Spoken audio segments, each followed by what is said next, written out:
드리고 또 담임 목사님과 또 당회와 성도님들께 감사 말씀을 드립니다.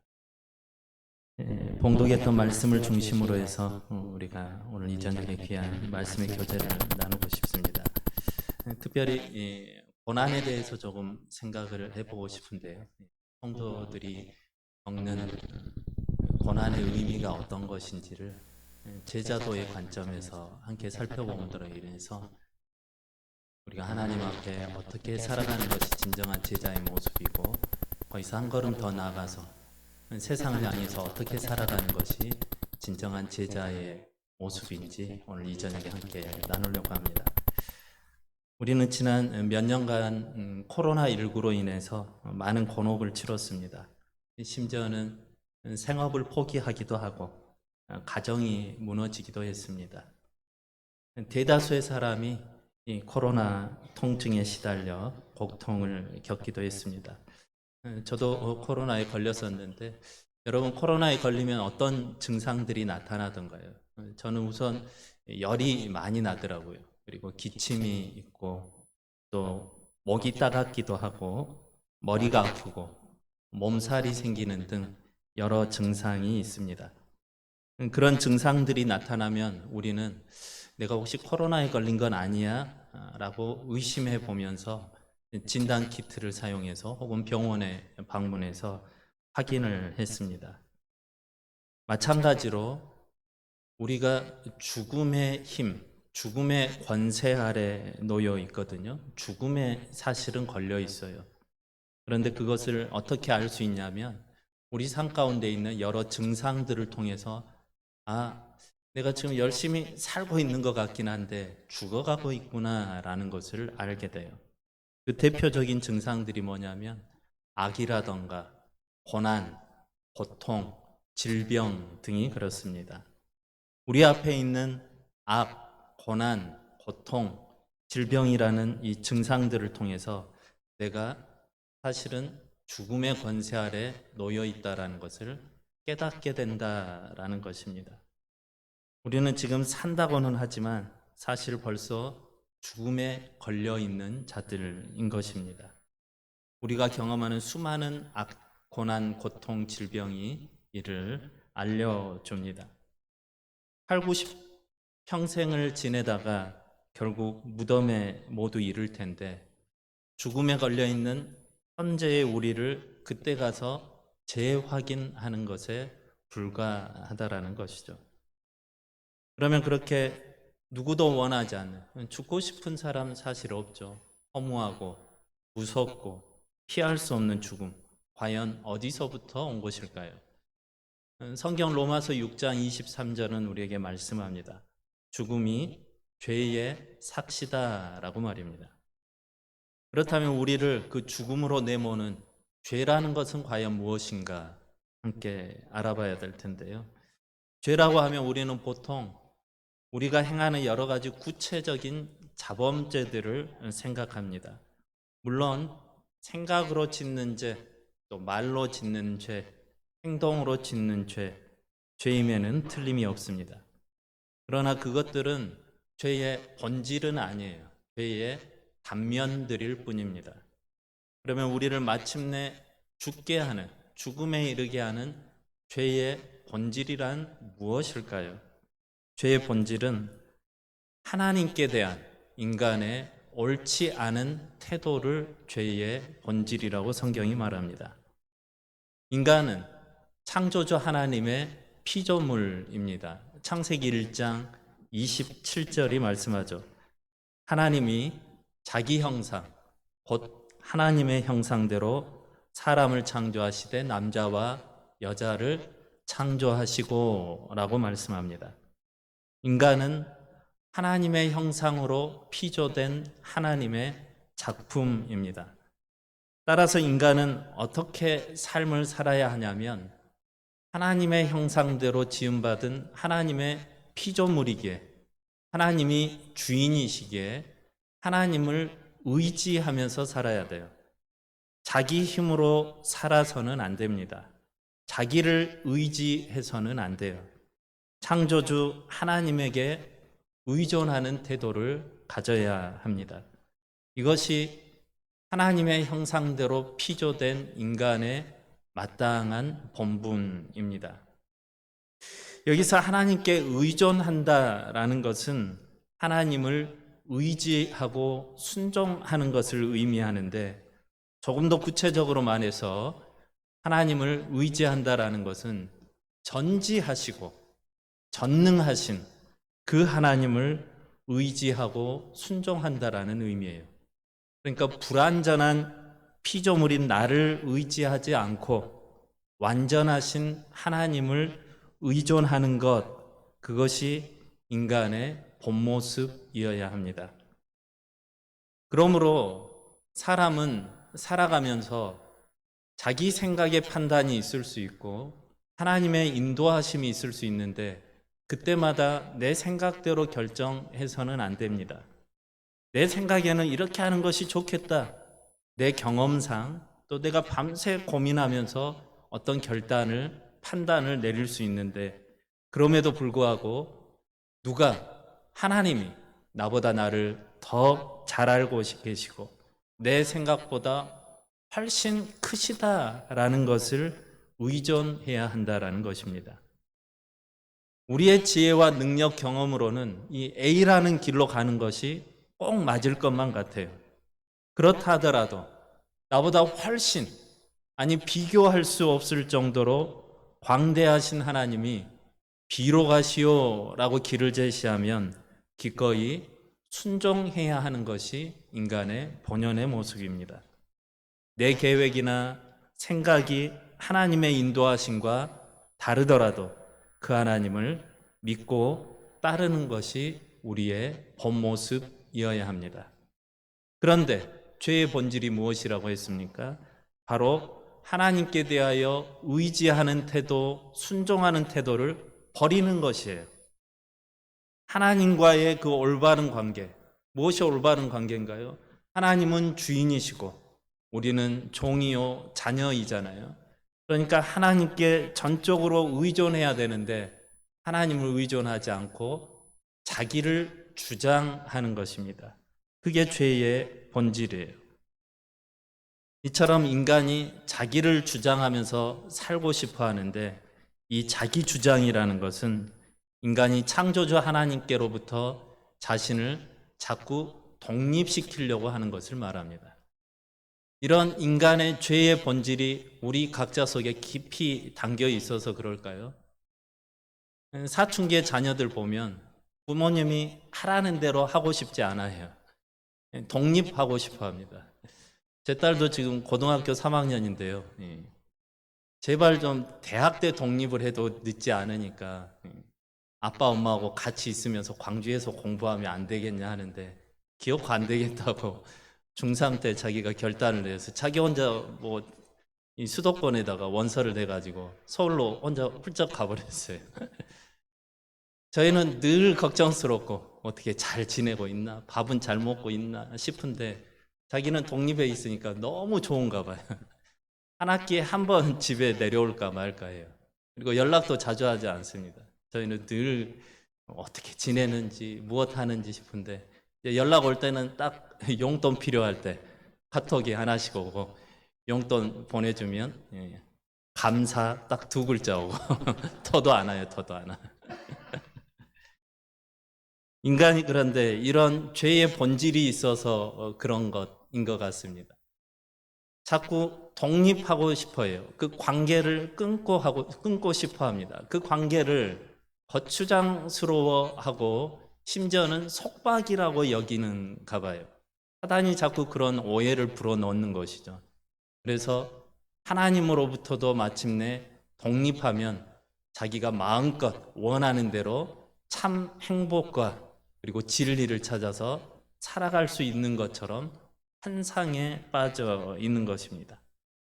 그래서 인간은 하나님으로부터 독립을 선언했는데, 그런 순간 이제 하나님과 함께 있지 않게 되니까 어때요?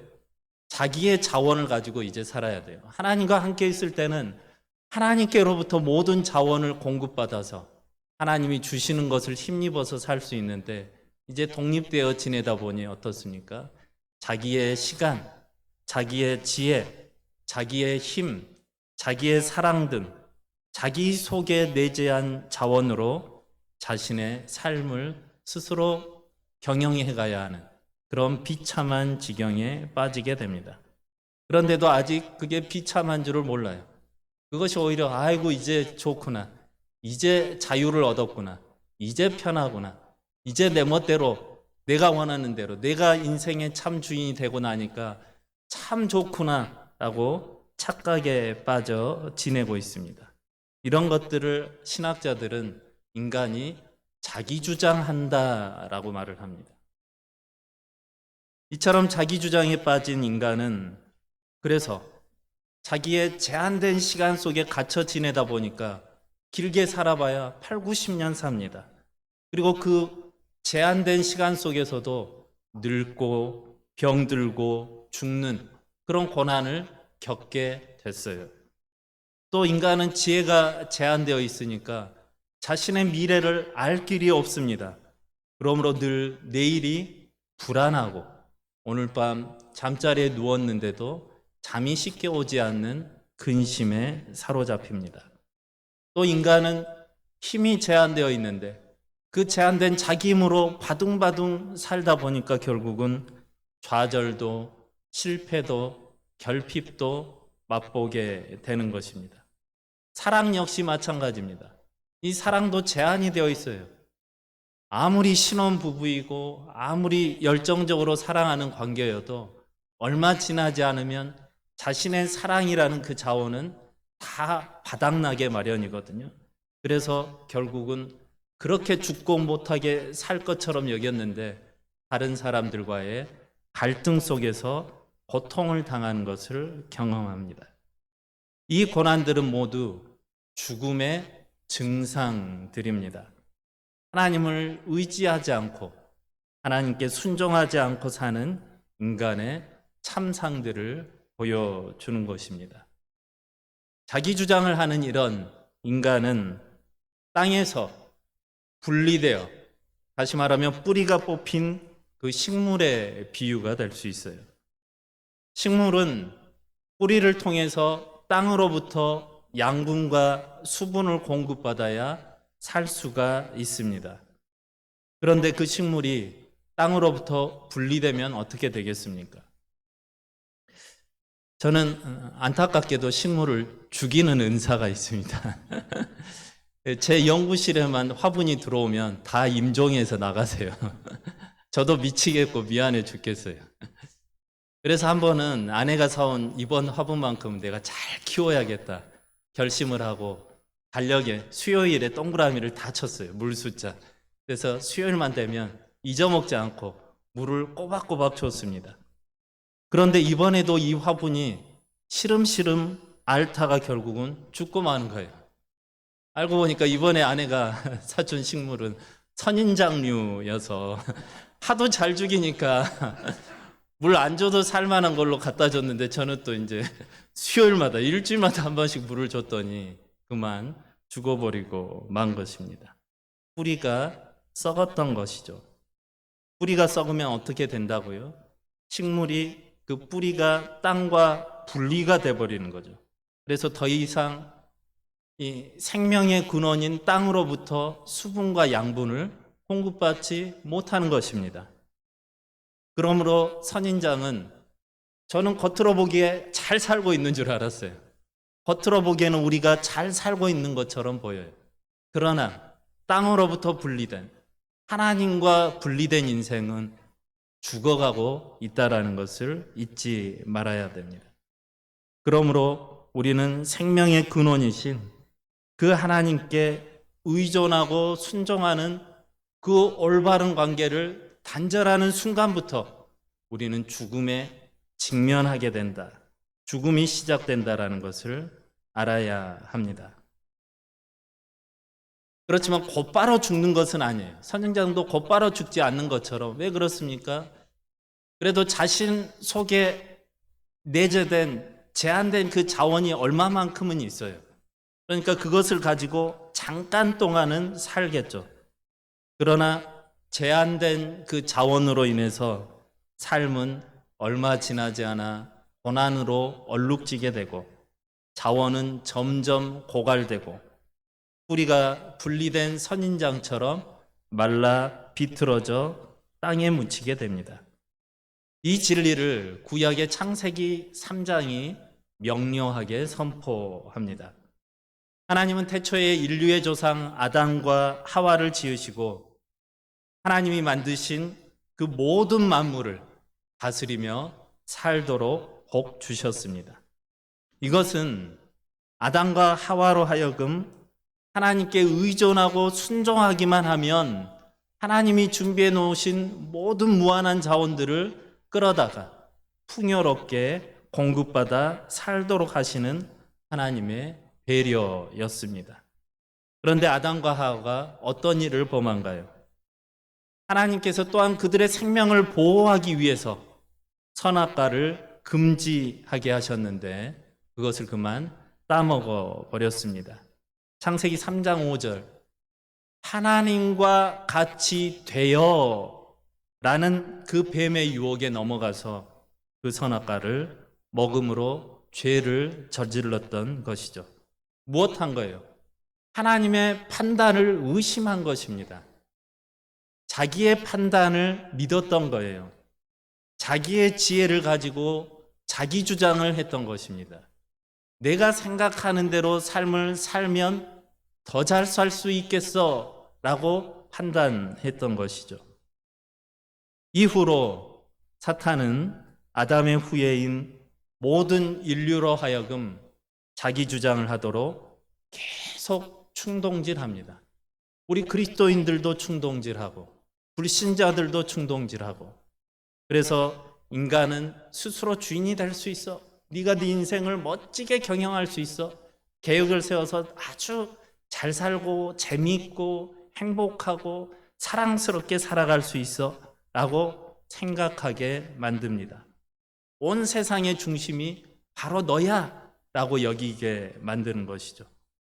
그러나 앞서 말씀드렸습니다.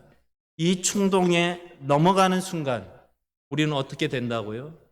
온 우주의 주인이시고 창조주이시고 무한하고 광대하신 생명의 근원자로부터 오히려 분리돼 버리는 거예요. 그리고 거짓과 악과 고난으로 다스리는 사탄의 종이 되고 마는 것입니다. 이와 같이 생명의 주 하나님으로부터 등을 돌리고 악과 고난으로 다스리는 사탄의 통치권으로 기어 들어가는 것이 바로 죄로 인한 타락이요 죽음의 시작입니다. 이에 인간은 자신들이 하나님으로부터 분리돼서 이제 죽음을 살아가고 있다는 것을 안 순간 본능적으로 어떤 일을 하게 되나요? 자기의 자원이 이제 제한되어 있는데 이 제한된 자원 가지고 살기가 너무 피폐하고 힘들거든요. 그래서 어떻게 해서든지 보십시오. 누가 덜 행복하고 싶은 사람은 어디 있습니까? 아프고 싶은 사람이 어디 있고 살면서 그래도 이 땅 살면서 고통받고 싶은 사람이 어디 있겠어요? 그러니까 조금이라도 덜 고통받고 싶고 그리고 더 누리고 싶고 그렇게 살고 싶은데 인간들의 자원은 다 제한되어 있거든요. 그러니까 인간이 직감적으로 뭘 하기로 결정하냐면 내 삶을 조금이라도 풍요롭게 하기 위해서 남의 자원을 빼앗아다 사는 방법을 선택하게 됩니다. 그래서 다른 사람들을 속이고 서로 경쟁하고 빼앗고 굴복시켜서 타인의 자원을 끌어다가 내게 가져오면 일시적이나마 자신의 삶이 조금 풍요로워지는 것이죠.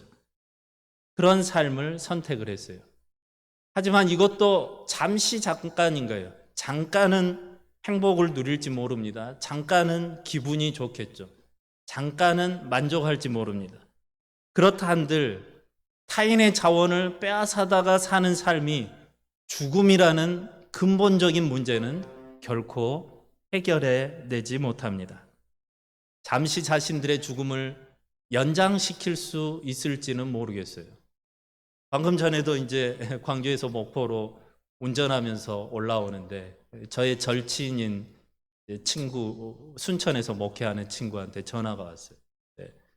사모님이 건강이 좀 좋지 않아서 서울에서 검진을 해서 수술을 했다고 그러더라고요. 그러면서 저에게도 그 친구가 저를 너무 사랑하니까 이야기를 해주는 거예요. 우리는 돈도 없고 가진 것도 별로 없으니까 병에 걸리기 전에 예방을 해야 되네. 자꾸 사모님도 살피고 당신 자신도 살피고 우리 건강을 이제 살필 때가 됐네. 이렇게 이야기들을 하더라고요. 우리가 가지고 있는 것이 한정되어 있어요. 한정되어 있는 이 자원들을 가지고 살아나기가 쉽지 않으니까 남의 것을 빼앗아다가 가져다가 일시적으로는 조금 평안한, 조금 풍요한 삶을 살 수 있을지는 모르지만 다시 말합니다. 죽음의 문제는 결코 해결할 수가 없어요. 그럼에도 불구하고 지구촌은 자기들의 그 제한된 자원을 어떻게 해서든지 남의 것을 가져다가 늘리고 확장시켜 보려고 치열한 생존 경쟁, 약육강식, 적자 생존의 정글, 곧 금수의 세계를 이 지구촌을 만들어 버립니다.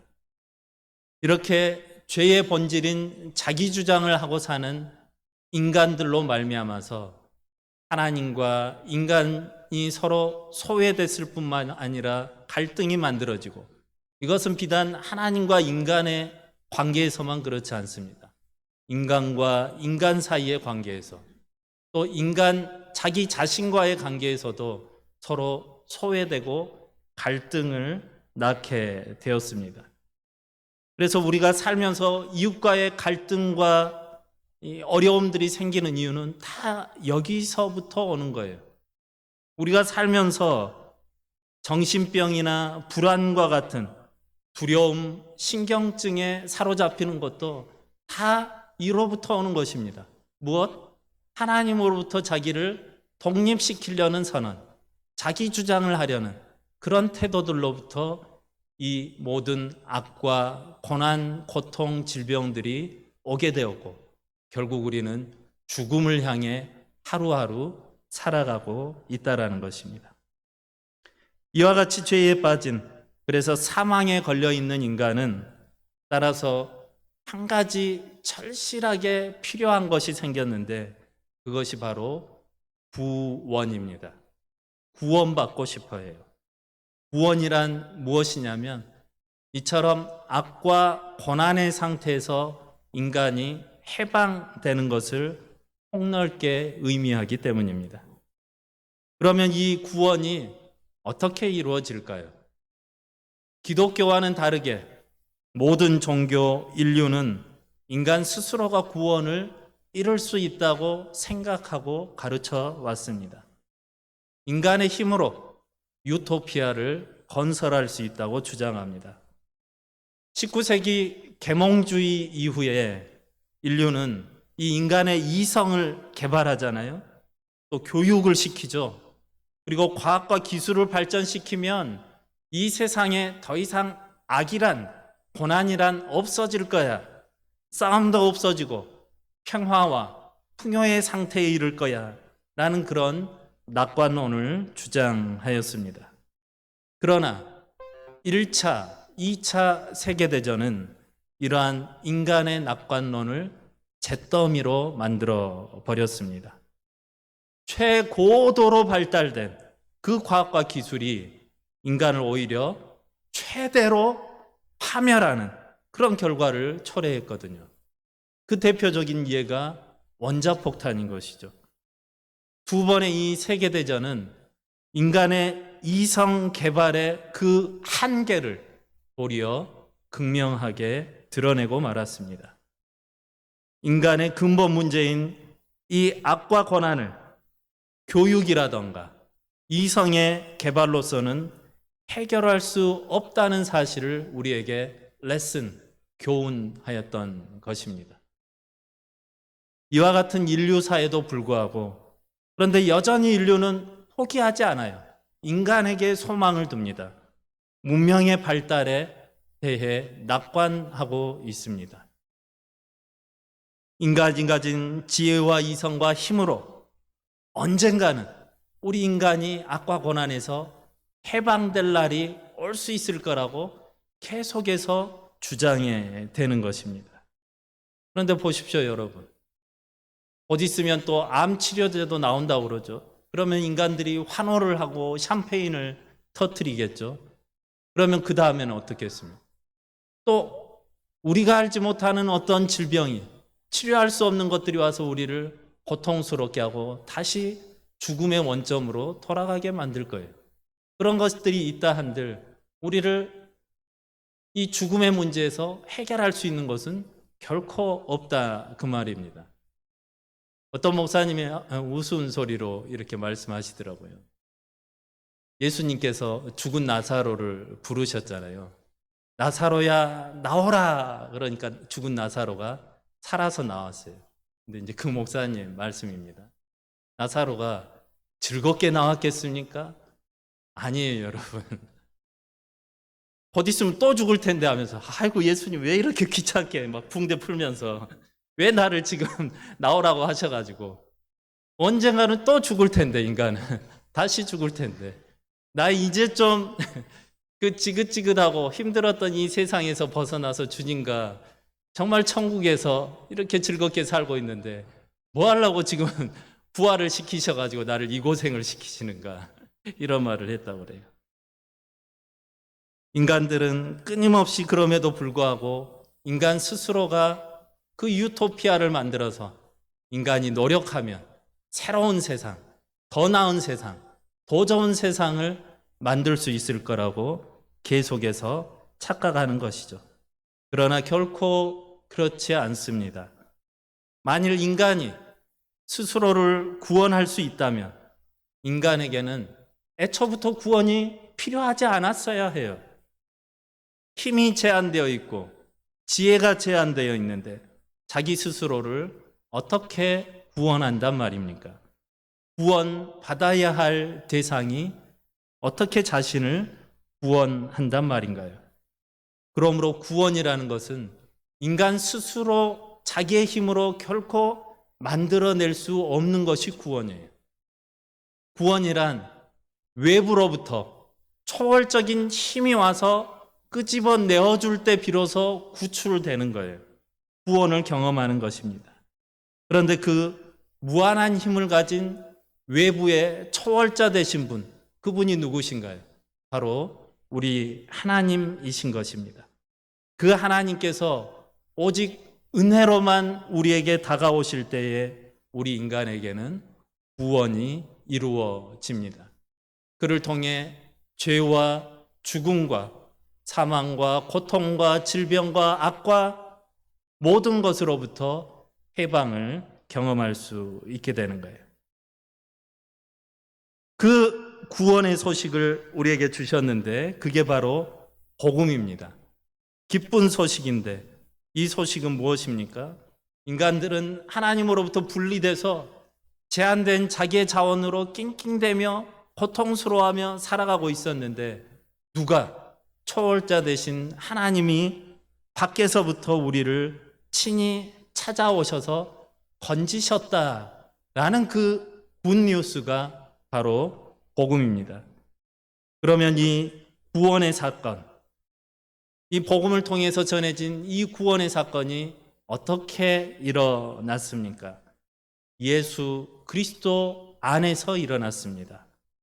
마가복음 10장 45절이 우리에게 말씀합니다. 인자가 온 것은 섬김을 받으려 함이 아니라 도리어 섬기려 하고 자기 목숨을 많은 사람의 대속물로 내어주려 함이니라. 이 한 구절의 말씀 안에서 예수님은 자신이 이 땅에 오신 목적을 선명하게 보여주십니다. 무엇이라고요? 대속물로 자기 목숨을 주셔서 우리를 구원하신 분이 예수님이시다라는 것을 알려주셨습니다. 그런데 그 일을 이루기 위해서 대신 값을 치르시기 위해서 인류의 죄를 담당하여 십자가에 달려 죽으셨던 것이죠. 그런데 이 십자가 사건을 처음 1세기 예수님의 제자들도 오해했습니다. 신명기 21장 23절의 근거에서 이 사건이 하나님의 저주 선언 아닌가라고 오해를 해서 제자들마저도 예수님이 십자가에 달려 죽으시자 시리에 빠져 뿔뿔이 흩어졌습니다. 하지만 하나님께서 그 예수님을 어떻게 하세요? 부활시키세요. 다시 살리심으로 인해서 구약에 예언되었던 참 메시아가 바로 이 예수님이다라는 것을 입증해 주셨습니다. 예수님이 그리스도다라고 할 때 이 그리스도라는 말의 의미는 예수님이 정말의 구원자이시다라는 그런 의미예요. 이렇게 2000년 전에 예수님이 십자가에 달려 죽으심으로 온 우주적인 구원 사건을 이 세상 가운데 시작하셨던 것입니다. 그렇다면 2000년 전에 그것도 이스라엘에서 예수님께서 이루어 놓으신 그 구원의 사건을 오늘 이 시대를 살고 있는 대한민국에 또 우리 목포교회 성도님들이 어떻게 그 혜택을, 구원의 덕을 입을 수 있는가요? 그것은 믿음으로입니다. 믿음으로 우리가 그 2000년 전에 이루신 구원의 사건의 혜택을, 덕을 입게 됩니다. 하나님께서 그리스도 안에서 이루신 구원이 믿음을 통해 우리에게 효력을 발생시키는 거예요. 그러니까 구원받는 수단은 다른 것이 없습니다. 오직 믿음으로만입니다. 믿음 말고 다른 방법이 없고 예수 그리스도의 십자가 말고 다른 방편이 결코 없어요. 그런데 우리가 신앙인들이니까 믿는 자들이잖아요. 믿는다라고 하는데 믿는다고 할 때 우리는 무엇을 믿어야 한다라는 겁니까? 고린도전서 15장 2절에 보면 그로 말미암아 구원을 받으리라 라고 하는데 여기에서 그는 뭐냐면 1절에 나오는 복음을 의미해요. 그러니까 우리가 구원을 받아요. 믿음으로 구원을 받아요. 그런데 뭘 믿음으로 구원을 받습니까? 복음을 믿음으로 구원을 받아요. 아셨죠?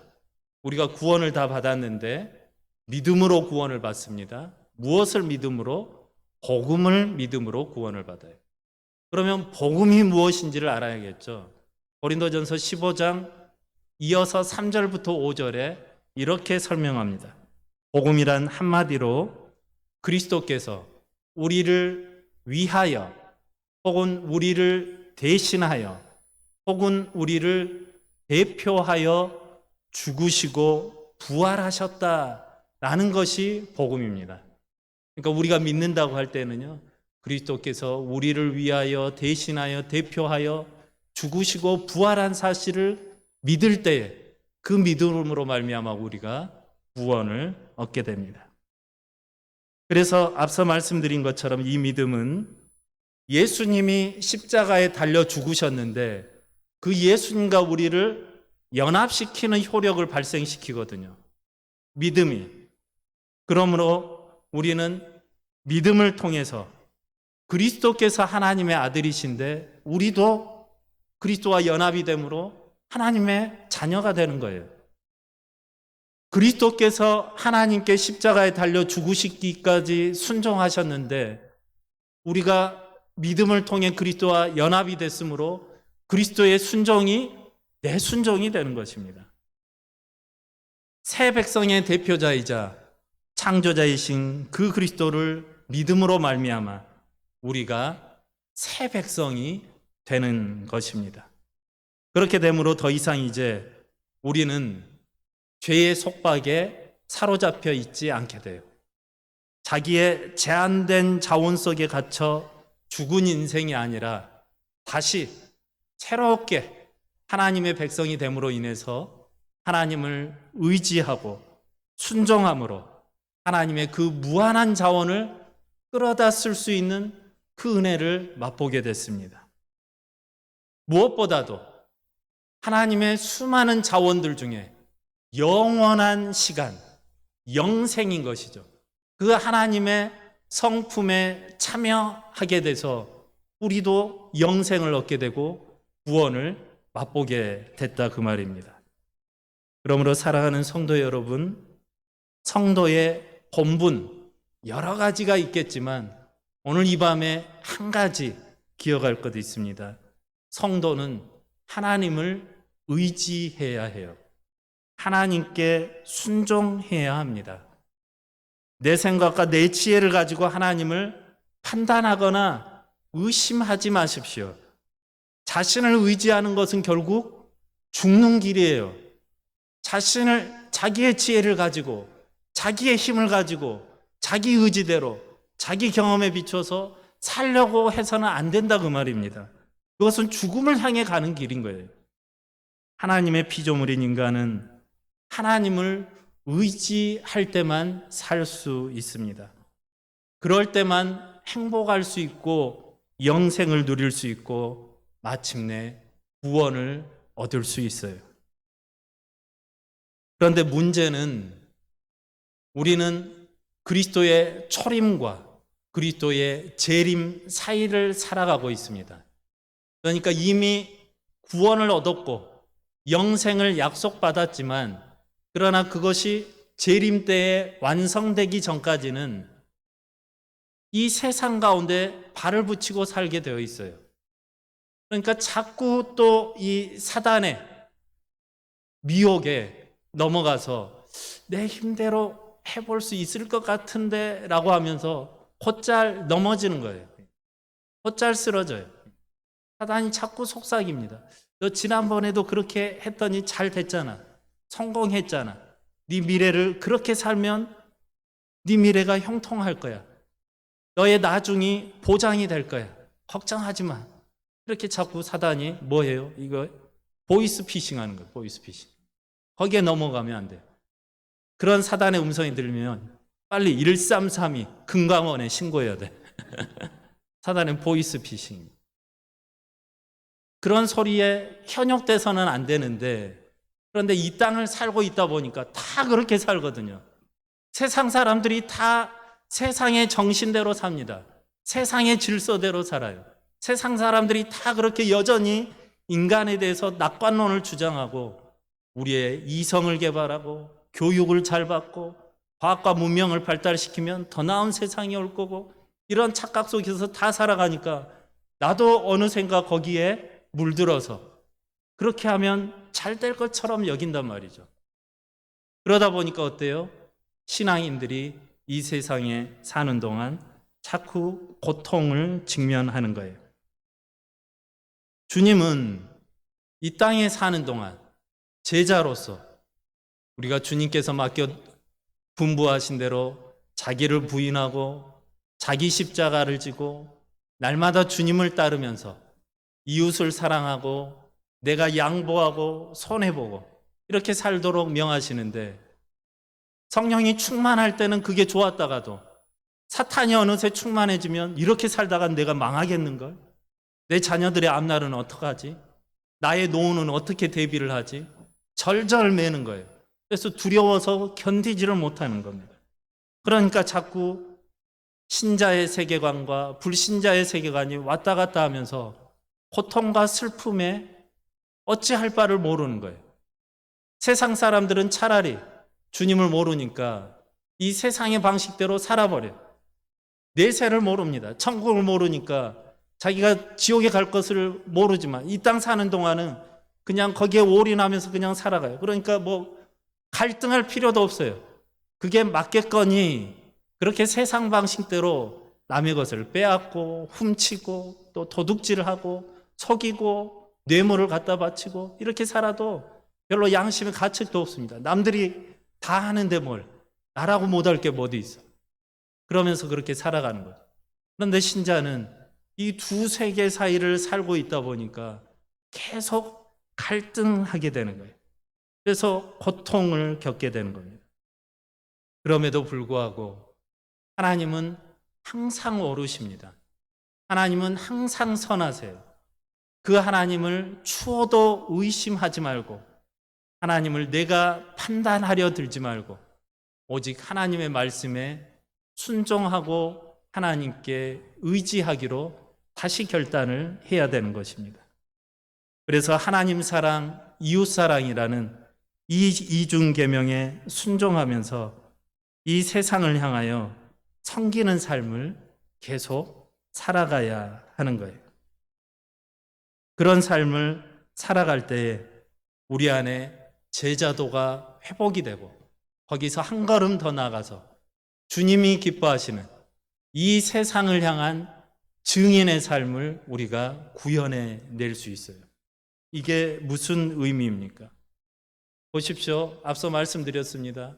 그리스도인이라고 해서 무한한 자원만 가지고 살지는 않아요. 두 세계 사이에 그리스도의 초림과 재림 사이 이 세상 가운데 살고 있기 때문에 그리스도인들도 여전히 제한된 자원을 가지고 살고 있어요. 그런데 보세요. 예를 들면 어떤 불신자인 한 분이 나 내일 서울 좀 가야 되겠는데 나는 운전도 못하고 근데 내일 꼭 다녀와야 되고 빨리 다녀와야 돼 또 얼른 갔다 와야 또 오후에 할 일이 있어서 그러는데 저랑 좀 같이 가주실래? 같이 가주실래요? 이렇게 부탁을 한다고요. 그러면 신자들인 우리가 어떻게 반응을 해야겠습니까? 불신자들을 위해서 나도 시간이 제한되어 있지만 내 시간을 낭비하는 거예요, 기꺼이. 그게 제자의 모습이니까. 또 내 기름값을 나도 통장에 잔고가 얼마 없지만 내 돈을 들여서 불신자를 전도하기 위해 내 자원을 또 낭비하는 겁니다. 그리고 나도 피곤하고 나도 일도 많고 요즘은 나도 또 몸도 좋지 않아서 체력이 썩 좋지 않은 상태인데 내 체력을 낭비해서 운전을 해서 그분을 데리고 가는 거예요. 그러면 신자는 어떻게 되겠어요? 괴로운 것입니다. 힘든 거예요. 손해보는 것이고 그리고 집에 돌아오면 후회도 할지 몰라요. 그럴 수밖에 없어요. 반면에 불신자는 어떤 거예요? 그분은 자기의 재정을 들이지 않고도 서울에 공짜로 다녀왔어요. 자기의 체력을 하나도 쓰지 않았는데 손쉽게 다녀왔습니다.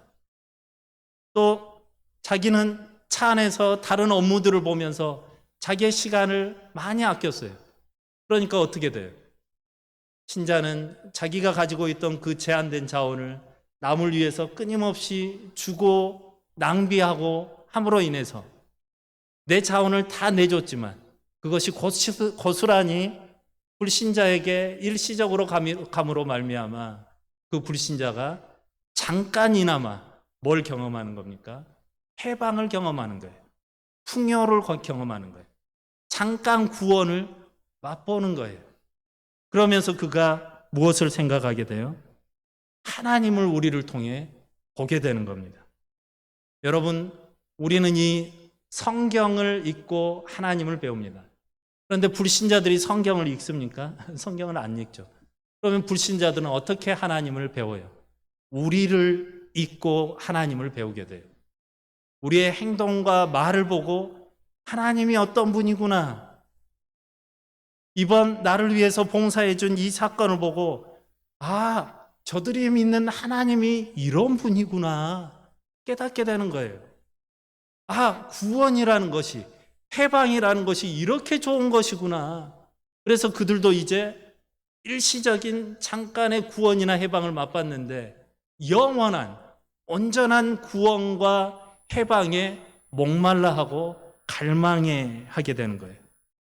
그러니까 제자의 길을 걷는 우리가 이 고난을 겪는 이 삶이 이것을 통해서 우리는 주님의 제자로서의 부르심에도 순종할 뿐만 아니라 이 세상 가운데 참 증인의 삶을 살 수 있게 된다 그 말입니다. 그런데 보십시오. 제자들이라고 해놓고 주일날은 예배 안 빠지고 꼬박꼬박 나와서 예배를 드리지만 나머지 6일 동안 세상 사람들과 전혀 다르지 않아요. 구별되지 않게 살아요. 제가 한때 그 청년부 사역을 했는데 저희 청년들에게 죄송하고 들으십시오. 이런 말을 자주 했어요. 이 007 크리스찬 같은 놈들아 이런 말을 했어요. 세상에서 너희가 그리스도인이라는 것을 전혀 드러내지 않고 사는 거예요. 스파이처럼 사는 거예요. 왜냐하면 세상에서 그리스도인이라는 것을 자기가 폭로하게 되면 어떻게 해야 돼요? 양보해야 되거든요. 거짓말 치지 않아야 되거든요. 직장에서도 손해보고 살아야 되거든요. 그러니까 직장에서도 이 친구들이 어쩌냐면 식기도 할 때도 이 스파이처럼 누가 보나 안 보나 이렇게 하다가 이렇게 금방 끝내버려요. 금방 끝내버려요. 아무에게도 안 들키게. 눈 깜짝할 새에 식기도를 해요. 그런데 한 친구가 이렇게 잠깐 했는데 옆에 있는 친구가 찰나에 그걸 봐버렸어요. 그래가지고 야, 너 교회 다니냐? 그러니까 이제 밑적어가지고 10년 같이 근무했는데 나 교회 다녀. 근데 그 친구 말이 더 가관해. 나도 다녀. 10년 동안 서로 크리스찬이라는 것을 전혀 모른 채 지냈던 거예요. 그리스도인인 것을 드러내기가 불편해요. 왜냐하면 그리스도인이라는 것을 드러내는 순간부터 우리는 어떻게 살아야 돼요? 그리스도인답게 살아야 되는데, 제자답게 살아야 되는데, 제자답게 산다라는 것은 바울이 사도행전 14장 22절에서 말하는 것처럼 하나님의 나라에 들어가려면 많은 환난을 겪어야 한다고 이야기하거든요. 제자들은 날마다 자기를 부인하고 자기 주장을 하지 않고 자기를 부인하고 자기 십자가를 지고 고난을 오히려 능동적이고 적극적으로 끌어다 놓고 사는 사람이 참 제자이거든요. 물론 여러분 살면서 병이 안 걸리고 안 아프고 또 재정 때문에 염려하지 않고 자식들 때문에 근심하지 않고 또 내가 자식들에게 짐이 될까 봐 염려하고 싶어 하지 않고 그렇게 누군들 안 살고 싶겠습니까? 그런데 우리 그리스도인들이 고난을 그렇게 한시적으로만 봐서는 안 돼요. 편향적이게 봐서는 안 돼요. 참 제자는 오히려 고난을 우리 삶에 적극적이고 능동적으로 끌어다 놓는 사람이 진정한 제자라고 마가복음 8장에서 예수님은 오늘 우리에게 말씀하고 계십니다. 그렇게 제자들이 살아야 세상이 어떻게 보겠어요? 정말 하나님을 만나고 참 구원을 열망하지. 앞서 말한 것처럼 주일날 한 번은 그럴듯하게 교회에서 열심히 봉사도 하고 기도도 하고 말씀도 보지만 나머지 6일 동안은 온갖 사기치고 이간질하고 남들 미워하고 남이 잘 되면 배 아프고 나만 잘 돼야 되고 그런 심보로 살아가면 세상이 우리를 보고 과연 무엇을 기대하겠습니까? 너나 잘하지. 너나 교회 다녀라. 그런 교회는 나는 가고도 싶지 않다. 그러지 않겠어요? 우리의 복음 증거에 어떤 힘이나 신뢰가 생기겠습니까? 그러므로 진정한 제자의 모습을 구현해야 될 텐데 이것을 세상 가운데 우리가 바르게 실현하면 하나님을 기쁘시게 하고 나는 또한 하나님을 의지하고 순종함으로 무한하신 하나님의 자원을 끌어다가 매일매일 살 수 있는 덕도 입지만 또 한 가지 내 삶이 이제 참 증인의 삶을 살아서 이 목포 지역을 담당하고 이 지역사회를 복음화시키는데 우리가 진정하게 쓰임받을 수 있는 통로다 그 말입니다. 그러므로 사랑하는 성도 여러분, 물론 저도 고난이 싫어요. 고통 안 받고 싶고 누군들 그러고 싶겠습니까? 그러나 그 고난과 고통에 신자들이 쉽게 좌우돼서는 안 됩니다. 환경에 휩쓸리고 쉽게 감정적으로 휘몰아쳐서 울었다가 웃었다가 하는 그런 가벼운 신자가 아니라 내 삶 가운데 예기치 않는 고난들이 올지라도 이것을 통해서 그리스도를 더 드러내고 세상 가운데 참 신자로 살도록 하는 제자로서 살도록 하시는 하나님의 보이지 않으시는 배려이시구나. 나를 정말 사랑하셔서 이런 일들을 행하시는구나. 이렇게 우리가 믿음으로 반응해야 된다라는 것입니다. 이제 말씀을 맺겠습니다. 제가 이제 북한 선교 사역을 하거든요. 근데 사실은 앞서 말씀드린 것처럼 저도 고난이나 고통을 좋아하지 않아요. 예배 끝나면 저도 빨리 집에 가고 싶고 집에 가자마자 파자마 갈아입고 소파에 누워서 이 배민으로 맛있는 음식 시켜다가 TV 보면서 쉬고 싶은 게 저의 모습이에요. 그런데 하나님께서 저를 몰아붙이셔가지고 그 어려운 북한 선교를 자꾸 하게 하시는 거예요. 그래서 저는 자꾸 싫다고 그러는데 하나님께서 아무튼 묘하게 이끄시고 인도하셔서 북한 선교하는 현장으로 자꾸 저를 초대받게 하시고 그곳에 가게 하세요. 저는 북한 선교에 대해서 아무것도 모르는데 주변에서는 북한 선교의 전문가야 막 그러면서 막 기도회가 있으면 저를 막 또 부르기도 하고 그러는 거예요. 근데 또 2주 전입니다. 광주에 이 주빌리 구국 기도회라고 있는데요. 거기에서 또 저에게 이제 말씀 증거를 해달라고 요청이 오셨어요. 그래서 거기 가서 메시지를 하게 됐는데 시작하기 전에 이제 찬양을 한 20분 부르더라고요. 근데 거기에 한 자매가 찬양 싱어로 이렇게 있는데 이제 갓 대학생인 것 같아요. 안경을 쓰고 앳돼 보이고 그러면서 이 후드티 검정색 하나 입고 손을 들면서 열정적으로 막 찬양을 해요. 그런데 그때 부른 찬양의 가사가 이런 거였습니다. 선하신 주님, 신실하신 주님, 내 삶을 인도하셨네. 그렇게 많고 복잡하고 깊이 있는 내용도 아닌 것 같아요. 그런데 그 아이가 계속 눈물을 안경을 들고 막 닦으면서 계속 찬양을 하는 거예요. 하나님은 항상 신실하셨던 것이죠. 우리는 고난 가운데 때로는 있기도 하고 고통 속에 있었지만 그 순간도 우리 주님은 한 번도 우리를 외면하거나 포기하지 않으셨던 것을 그 노래를 부르면서 그 아이가 떠올렸던 모양이죠. 우리도 마찬가지입니다.